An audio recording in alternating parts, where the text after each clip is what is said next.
Everyone, आप सभी का स्वागत और अभिनंदन आपके अपने यूट्यूब चैनल दिव्यदा इनसाइट पे। जैसे कि अपना पेपर चल रहा है चाइल्डहुड एंड ग्रोइंग अप, उसमें अपन ऑलरेडी 3 वीडियोस पहले अपलोड हो चुकी हैं जिसका लिंक डिस्क्रिप्शन बॉक्स में दिया हुआ है। आप वो देखकर ही आगे बढ़ते जाइए क्योंकि ये आपका सारा जो सिलेबस के अकॉर्डिंग ही क्लासेस चल रही हैं, तो स्टेप बाय स्टेप अगर कवर करते जाएंगे तो आपको सब समझ में आ जाएगा।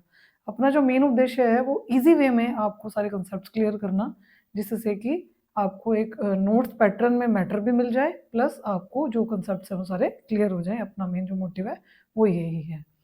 तो लास्ट अपन ने विधियां देखी थी, एजुकेशन साइकोलॉजी के जो मेथड्स है वो अपन कवर कर चुके हैं। आज अपने जो शुरू करने जा रहे हैं वो है स्कोप ऑफ एजुकेशन साइकोलॉजी, कि अपन एजुकेशन साइकोलॉजी में कौन कौन सी चीजें जो है वो पढ़ते हैं और किस किस चीज पर प्रमुख रूप से ध्यान उसमें दिया जाता है।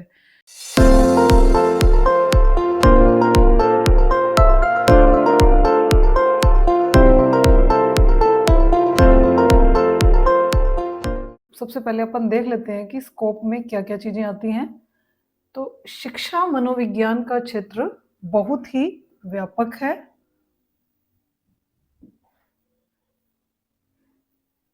जैसा कि अपने को पता ही है, शिक्षा मनोविज्ञान का जो क्षेत्र बहुत व्यापक है।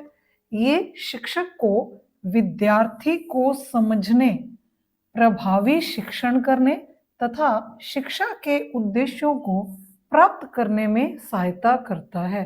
अर्थात जब भी कोई शिक्षक किसी बच्चे को पढ़ाता है तो पहले वो क्या करता है, उस विद्यार्थी को समझने की कोशिश करता है कि उसका जो लेवल है, मेंटल लेवल, वो कैसा है, उसकी क्या क्या इंटरेस्ट्स हैं। ये सारी चीजें देख के ही वो उसको पढ़ाने की कोशिश करता है, जिससे कि वो अपने शिक्षण को प्रभावी बनाता है।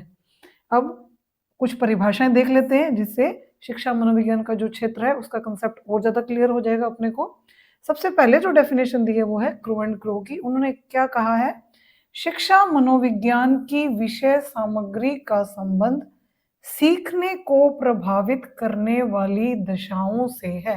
अर्थात शिक्षा मनोविज्ञान का जो मटेरियल है, सब्जेक्ट जो मटेरियल है, वो क्या करेगा, ऐसा होना चाहिए जिससे कि कोई बच्चा खुद ही सीखने को आतुर हो जाए कि मुझे ये चीज सीखनी है, मुझे ये चीज समझनी है। तो एनवायरनमेंट जो है वो एक स्टूडेंट को इस तरह का प्रोवाइड करवाया जाए टीचर के द्वारा। दूसरी डेफिनेशन अपन देख लेते हैं इसकी, वो है स्किनर महोदय की। अब स्किनर क्या कह रहे हैं, शिक्षा मनोविज्ञान के क्षेत्र में वह सब ज्ञान और विधियां सम्मिलित हैं जो सीखने की प्रक्रिया से अधिक अच्छे प्रकार समझने और अधिक कुशलता से निर्देशित करने के लिए आवश्यक हैं। तो जैसे मान लीजिए ये क्या कहना चाह रहा है कि इसमें वो सब मेथड्स यूज किए जाएंगे जिससे कोई शिक्षक अपने शिक्षण को प्रभावशाली बना सके। तो शैक्षिक मनोविज्ञान के क्षेत्र में क्या क्या जो उसके जो टॉपिक्स हैं या सब टॉपिक्स हैं उसमें अपन क्या क्या क्षेत्रों की बात करेंगे, ये अपन नेक्स्ट स्लाइड से शुरू करते हैं। तो प्रमुख रूप से शिक्षा मनोविज्ञान के जो 10 प्रमुख क्षेत्र हैं, सबसे पहले है ये एक शिक्षार्थी का अध्ययन करता है, देन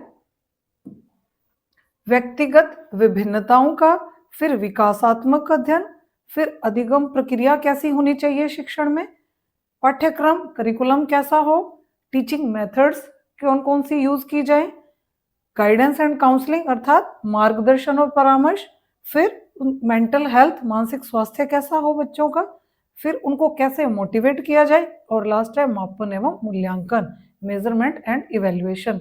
अब ये प्रमुख, हालांकि ये इतने ही कार्य क्षेत्र नहीं है एजुकेशन साइकोलॉजी के, लेकिन अपन इसको प्रमुख रूप से इन 10 उसमें बांट सकते हैं। तो अब अपन स्टेप बाय स्टेप एक का अध्ययन करते हैं। तो सबसे पहला जो स्कोप में आएगा शिक्षार्थी, स्टडी ऑफ द लर्नर। अपन क्या करेंगे, सबसे पहले एक जो स्टूडेंट है उसको समझेगा एक शिक्षक, उसके बाद ही उसको वो अध्ययन करवाएगा किसी चीज का, जिससे कि वो बच्चा उस चीज को अच्छे से समझ सके। तो इसमें वो क्या करेगा, जो शिक्षक है वो बालक के शारीरिक, मानसिक, सामाजिक और भावनात्मक विकास का पहले अध्ययन करेगा। जब उसे पता चल जाएगा कि बच्चे का जो लेवल है वो किस लेवल तक सीख सकता है, या उसमें कितनी सामाजिकता है, वो अभी छोटी क्लास का बच्चा है या वो उसमें बड़ी क्लासेस में जाने के बाद वो कितना सोशल हो चुका है या उसके इमोशंस कैसे हैं, तो इन सब चीज़ों का अध्ययन करके ही शिक्षक बालकों को शिक्षित करता है। अब ये उपरोक्त पक्ष जब ले लेगा, कौन-कौन से? शारीरिक, मानसिक, सामाजिक, भावनात्मक, इन पक्षों को जब वो अध्ययन कर लेगा, तो वो क्या करता है, शिक्षक अपने शिक्षण को व्यवस्थित करता जाता है, एक सिस्टमैटिक वे में ले आता है, जिससे कि एक बच्चा आसानी से सारी चीज़ें धीरे-धीरे सीख जाता है। तो पहला उसने क्या किया? Study of the learner. Then दूसरा जो इसका स्कोप है वो आएगा इंडिविजुअल डिफरेंसेस। देखिए, ये अपन जानते हैं कि कोई भी बालक, एक बालक दूसरे बालक जैसा नहीं होगा। सब में कोई ना कोई डिफरेंसेस देखने को मिलती हैं। कोई जो बच्चा है वो खेल में होशियार है, कोई जो बच्चा है वो पढ़ाई में होशियार है, किसी बच्चे को सिंगिंग अच्छी आती है। तो ये क्या है? ये अलग-अलग डिफरेंसेस हैं उनमें। किसी बच्चे का जो आईक्यू लेवल है वो उतना हाई नहीं है कि वो हार्ड चीज़ों को या कठिन जो वर्ड्स हैं या उनको वो समझ सके। तो इसमें क्या होगा कि बालकों की जो बुद्धि, रुचि, योग्यता और क्षमता में अंतर पाया जाता है। ये चीज़ अपन समझते हैं कि उनमें अपने को अंतर देखने को मिलता है।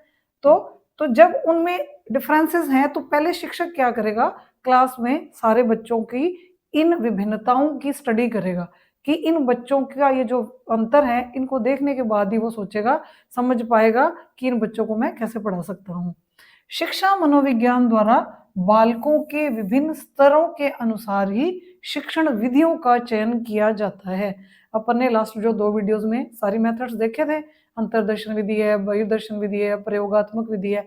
तो उन बच्चों की ये सारी जो क्षमताएँ हैं, पहले वो उनका अध्ययन करेगा, फिर देखेगा कि किसमें क्या-क्या चेंजेज़ हैं, कौन किससे अलग है। उसके बाद ही वो बालकों के विभिन्न स्तरों के अनुसार जो एजुकेशन जो मेथड्स हैं, उनका वो यूज़ करेगा। तो ये हो गया अपना सेकंड। थर्ड पॉइंट अपन देख लेते हैं, डेवलपमेंटल स्टडी, उनका विकासात्मक अध्ययन। मानव जीवन का प्रारंभ किस प्रकार से होता है? जन्म के बाद वो विभिन्न अवस्थाओं में शारीरिक, मानसिक, सामाजिक और संवेगात्मक पक्षों में क्या-क्या उसके परिवर्तन होते हैं? इसका किसमें अध्ययन किया जाता है? मनोविज्ञान के अंतर्गत अध्ययन किया जाता है।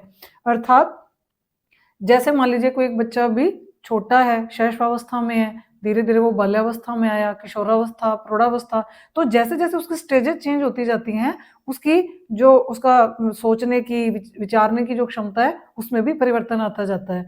तो जो शिक्षक है, इन सब चीज़ों का पहले अध्ययन करता है, फिर अपनी जो उन पर शिक्षण विधियाँ हैं, उनका उपयोग करता है।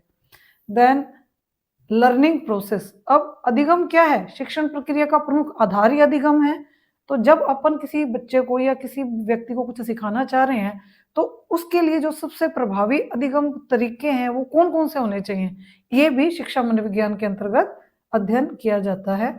तो शिक्षण प्रक्रिया का प्रमुख आधार क्या हुआ? अधिगम हुआ। शिक्षा मनोविज्ञान सीखने के नियमों, सिद्धांतों और विधियों का क्या करता है? ज्ञान प्रदान करता है। बच्चे कैसे सीखते हैं? इस आधार पर शिक्षक अपनी शिक्षण प्रक्रिया को व्यवस्थित करता है कि एक बच्चा है वो किस प्रोसेस से इजीली सीख सकता है। मतलब जैसे अपन कह देते हैं ना कि छोटे बच्चों को प्ले वे मेथड से समझाया जाए, सिखाया जाए, तो वो इजीली उस चीज़ को सीखते हैं। क्योंकि उनका जो मानसिक स्तर है वो इतना ही होता है कि वो खेल-खेल में ज़्यादा सीखते हैं। यही रीज़न है कि आजकल सभी जो स्कूल्स हैं उसमें प्ले वे मेथड को इम्पोर्टेंस दी जा रही है और बच्चे उस चीज़ से ज़्यादा सीख पा रहे हैं। तो ये हो गई आपकी लर्निंग प्रोसेस। अब है करिकुलम डेवलपमेंट। करिकुलम यानी कि पाठ्यक्रम कैसा हो? अगर बच्चे का जो लेवल है वो तो 2nd क्लास तक ही समझने का है और अपन उसको पढ़ा रहे हैं 5th लेवल का, तो क्या पॉसिबल है? क्या बच्चा सब कुछ सीख पाएगा? नहीं। तो इसके लिए जो करिकुलम है वो कैसा होना चाहिए? ये भी शिक्षा मनोविज्ञान के अंतर्गत पहले निश्चित किया जाता है कि इस क्लास में ये सिलेबस लगाया जाएगा, इस क्लास का ये सिलेबस होगा और उसी सिलेबस के अकॉर्डिंग आगे-आगे बच्चों को पढ़ाया जाता है। तो पाठ्यक्रम कैसा हो? एक तो बालक की रुचि और उसका स्तर कैसा है और उसकी एज कितनी है। जैसे मैंने अभी आपको बताया कि एज अगर उसकी 5 इयर्स एज है तो उसको 5 इयर्स तक का ही सिखाया जाए। अगर उसकी ये एज 10 इयर्स है, क्योंकि जो मैंने अभी बताया कि दिमाग जो है वो आयु के अनुसार ही बच्चे का बढ़ता है। मनोविज्ञान क्या करता है? पाठ्यचर्या को व्यावहारिक रखने पर बल देता है। वो ये कहता है कि प्रैक्टिकली सिखाया जाए, मतलब रोट लर्निंग पे इसका ज़्यादा फोकस नहीं होता। ये कहता है कि रटने की बजाय प्रैक्टिकली जो है जो भी प्रयोगशाला में प्रयोग करके बच्चों को दिखाए जाएँ, जिससे कि वो देख कर उस चीज़ को सीख सकें। अब है शिक्षण विधियां कि कौन कौन से टीचिंग मेथड्स यूज किए जाते हैं, इसके स्कोप में क्या क्या चीजें आ गई। पहले अपन पॉइंट्स देख चुके हैं, अब आया टीचिंग मेथड्स यानी कि कौन कौन सी शिक्षण विधियां इसमें उपयोग की जाएंगी। प्रभावशाली शिक्षण के लिए आवश्यक है कि छात्र प्रभावशाली ढंग से ज्ञान को ग्रहण करने में समर्थ हो। मतलब शिक्षक अपनी क्लास को इतनी इफेक्टिव बना दे कि बच्चों का जो ध्यान है ना वो इधर से उधर जाए ही ना, वो बड़े ही ध्यान से अपनी क्लास को देखते रहें और कुछ ना कुछ नया सीखते रहें। अध्ययन की विभिन्न विधियों की खोज करना तथा प्रचलित विधियों में अपेक्षित सुधार करना। मतलब पहले स्टार्टिंग में 2-3 विधियां आई थी, लेकिन धीरे धीरे प्रयोग होते गए और बहुत सारी विधियों का इसमें विकास हो गया। तो विभिन्न विधियों की खोज की गई और जो प्रचलित विधियां चल रही हैं उसमें जो भी कमियां थी उनमें कुछ ना कुछ सुधार कर दिए गए हैं। नेक्स्ट इसका जो स्कोप आएगा वो है गाइडेंस एंड काउंसलिंग, मार्गदर्शन और परामर्श। अब इसमें क्या रहेगा कि व्यक्तियों को सही निर्णय लेने, अपनी क्षमता को विकसित करने तथा भावनात्मक मनोवैज्ञानिक समस्याओं को हल करने में मदद करना। कि जो बच्चा है या जो कोई व्यक्ति है वो अपने डिसीजन खुद ले सके, उसमें डिसीजन पावर है वो आ जाए, वो अपने जो भी फ्यूचर से रिलेटेड उसको क्या चाहिए, उसको क्या बनना है, उसको किस किस चीज से क्या सीखना है, ये सारी चीजें जो है वो मनोविज्ञान सिखाने में मदद करता है। अब छात्रों को किस, इसके कुछ एग्जांपल्स अपन देख लेते हैं कि छात्रों को किस पाठ्यक्रम में प्रवेश लेना चाहिए।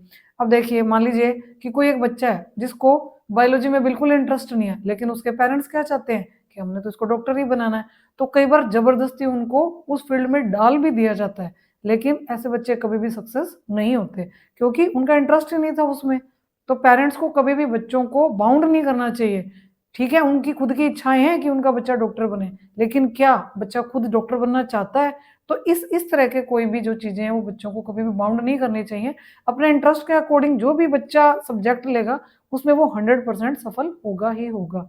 तो छात्रों को किस पाठ्यक्रम में प्रवेश लेना है, अपन उनको उनकी काउंसलिंग करके कि अपन समझ सकते हैं कि वो बच्चा क्या, उससे अपन बात करके कि वो बच्चा क्या किस चीज में इंटरेस्टेड है, उसको क्या चीजें पढ़नी अच्छी लगती हैं, तो अपन उसको गाइड कर सकते हैं कि तुम यही चीज लो। किस व्यवसाय में वे अधिकतम सफलता अर्जित कर सकते हैं, कौन सा बिजनेस उसको अच्छा लगता है। अगर उसको उसको लगता है कि मैं इस बिजनेस में जाऊं तो वो उस बिजनेस से रिलेटेड ही काम कर पाएगा, उसका इंटरेस्ट ही उसी में है, तो अपने को क्या करना चाहिए। अब वो किस व्यवसाय में अधिकतम सफलता अर्जित कर सकते हैं, यानी कि उनको कौन सा बिजनेस है वो अच्छा लगता है, तो उनको उसी फील्ड में ही मनोविज्ञान प्रेरित करता है जाने के लिए। ठीक है, तो ऐसे प्रश्नों के उत्तर अपने को इसमें मिलते हैं। अब है मेंटल हेल्थ यानी कि मानसिक स्वास्थ्य। अब बच्चे का मानसिक स्वास्थ्य कैसा होगा, जब अगर बच्चा खुश रहकर किसी चीज को सीखने की कोशिश करेगा ना तो वो जल्दी सीख जाएगा। और खुश वो कब रहेगा, जब उसके मेंटल लेवल के अकॉर्डिंग या उसके इंटरेस्ट के अकॉर्डिंग ही उसको पढ़ाया जाएगा। तो मानसिक स्वास्थ्य का जो अध्ययन है वो भी शैक्षिक मनोविज्ञान के क्षेत्र में आता है। जब तक अध्यापक व छात्र मानसिक दृष्टि से स्वस्थ तथा प्रफुल्लित नहीं, तब तक प्रभावशाली अधिगम संभव नहीं। मान लीजिए कोई टीचर क्लास में पढ़ाया जा रहा है, बच्चे को कुछ समझ में ही नहीं आ रहा, तो क्या होगा, उसको तो नींद आने लग जाएगी, वो इंटरेस्ट नहीं लेगा। हालांकि वो खुद फिजिकली क्लास में अवेलेबल है, लेकिन उसका जो ध्यान है वो क्लास में रहेगा ही नहीं। तो इसके लिए सबसे पहले जरूरी है कि टीचर भी खुश रहे, क्योंकि अगर टीचर भी तनाव में रहता है, उसको घर की कोई टेंशन है या उसके दिमाग में कुछ चल रहा है, तो वो गुस्से में खींच में बच्चों को पढ़ाएगा, तो उससे बच्चे कभी भी कुछ ढंग का नहीं सीख सकते। तो मनोविज्ञान शिक्षकों को प्रेरित करता है कि वो खुद खुश रहें, अच्छे से प्रफुल्लित मन से बच्चों को शिक्षित करें, जिससे कि बच्चे भी अच्छा सीख सकें। मनोविज्ञान मानसिक स्वास्थ्य को प्रभावित करने वाले कारकों का ज्ञान तथा कुसमायोजन से बचने के उपाय खोजता है। अब कुसमायोजन क्या होता है कि जो भी बच्चा वातावरण के अनुकूल अपने आप को नहीं ढाल पाता, तो क्या होगा, उसमें चिंता, ऐसी समस्याएं जो है वो चिंता है, अवसाद है, इनसे वो गिर जाएगा, तो वो कभी भी सक्सेस नहीं हो पाएगा और कभी वो सही चीजों को नहीं सीख पाएगा। तो इसलिए मनोविज्ञान क्या करता है, वो बताता है कि जो मेंटल हेल्थ है उसको कौन कौन से कारक अफेक्ट करते हैं। जैसे अपन कह देते हैं कि सुबह उठकर अपन को योगा प्राणायाम करना चाहिए, उसका अपनी लर्निंग प्रोसेस पे बहुत इफेक्ट डलता है। इसलिए आजकल स्कूलों में जो एक्सरसाइज है, योगा है, इन सबको भी जो फिजिकल एक्टिविटीज कुल मिला के जरूरी हैं जिनसे कि बच्चा सीख सके। अब है मोटिवेशन, अभिप्रेरणा। अब कहते हैं ना कि अभिप्रेरणा तो किसी भी व्यक्ति को जमीन से उठा के ऊपर तक पहुंचा सकती है। यानी कि कभी भी कोई भी ऐसी लाइन अपनी जिंदगी में अगर अपन सुन लेते हैं तो उससे क्या होता है, अपन इतने मोटिवेट होते हैं कि अपन कोशिश करते हैं कि कैसे ना कैसे करके उस चीज तक अपन पहुंच जाएं। तो ये अभिप्रेरित करने का काम भी मनोविज्ञान के अंतर्गत किया जाता है। शिक्षक अपनी शिक्षण प्रक्रिया को प्रारंभ करने से पहले बालकों को अभिप्रेरणा प्रदान करता है और उनको लर्निंग के लिए मोटिवेट करता है कि अपने को कुछ ना कुछ अच्छा सीखना ही सीखना है। जैसे वो मैथ्स पढ़ाने लगेगा तो वो क्या करेगा, उसको एक इंटरेस्टिंग वे से शुरू करेगा पढ़ाना। हिंदी पढ़ाएगा तो उसके लिए वो पहले एक स्टोरी सुनाएगा, उसको उनका जो प्रीवियस नॉलेज है उससे कनेक्ट करके पढ़ाएगा। ये सब चीजों से क्या होगा, बच्चे की जो लर्निंग है वो बहुत अच्छी हो जाएगी। अभिप्रेरणा किसी कार्य को प्रारंभ करने तथा उसे जारी रखने में सहायता प्रदान करती है। कि अभिप्रेरणा के माध्यम से क्या होता है कि कोई व्यक्ति मोटिवेट होकर उस कार्य को शुरू भी कर लेता है और कंटिन्यूस उस प्रोसेस में चला भी जाता है कि मेरे को ये काम अब एंड तक करके ही दिखाना है। अब है मापन तथा मूल्यांकन, मेजरमेंट एंड इवेल्युएशन, जो कि शैक्षिक मनोविज्ञान का अपन लास्ट जो स्कोप है वो देख रहे हैं। इसमें क्या किया जाएगा, छात्रों की शैक्षिक उपलब्धियों, बुद्धिमत्ता और व्यक्तित्व को मापने के लिए परीक्षणों और तकनीकों का उपयोग किया जाता है। इसमें अलग अलग जो टेक्निक्स हैं वो यूज की जाती हैं। जो अपन परीक्षण जैसे अपन ने थॉर्नडाइक पावलोव वाले जो भी इसमें हैं, आप पढ़ेंगे इसमें बीएड के, तो वो सारे जो उन्होंने कैसे कैसे एक्सपेरिमेंट्स करके देखे और उसके क्या क्या रिजल्ट्स निकले और उनको कैसे अप्लाई किया गया ह्यूमन बींग्स पर, तो ये सारी जो तकनीक और परीक्षण है उसका उपयोग करने के लिए प्रेरित करता है शिक्षा मनोविज्ञान। इससे क्या होता है, परीक्षा प्रणाली में सुधार हो जाता है और ये विद्यार्थी की जो प्रगति है उसका भी मूल्यांकन करता है। इस प्रकार हम कह सकते हैं कि जो शिक्षा मनोविज्ञान है वो शिक्षा के हर पहलू को जानने की कोशिश करता है जिससे सीखना और सिखाना दोनों को ही बेहतर बनाया जा सके। मतलब टीचर की ये कोशिश रहे कि वो जितने भी टेक्निक्स, जितनी भी चीज़ों का यूज़ करे वो इतनी इफेक्टिव हो कि जो स्टूडेंट है वो अच्छे से उस चीज़ को सीख सके। तो मेरे हिसाब से आपको समझ में आ गया होगा कि शिक्षा जो मनोविज्ञान है उसके अंतर्गत अपन किन किन चीज़ों का अध्ययन करते हैं या उसका कार्य क्षेत्र क्या क्या है। अगर आपको ये क्लास पसंद आई हो तो आप लाइक, कमेंट और शेयर जरूर करें। Thank you.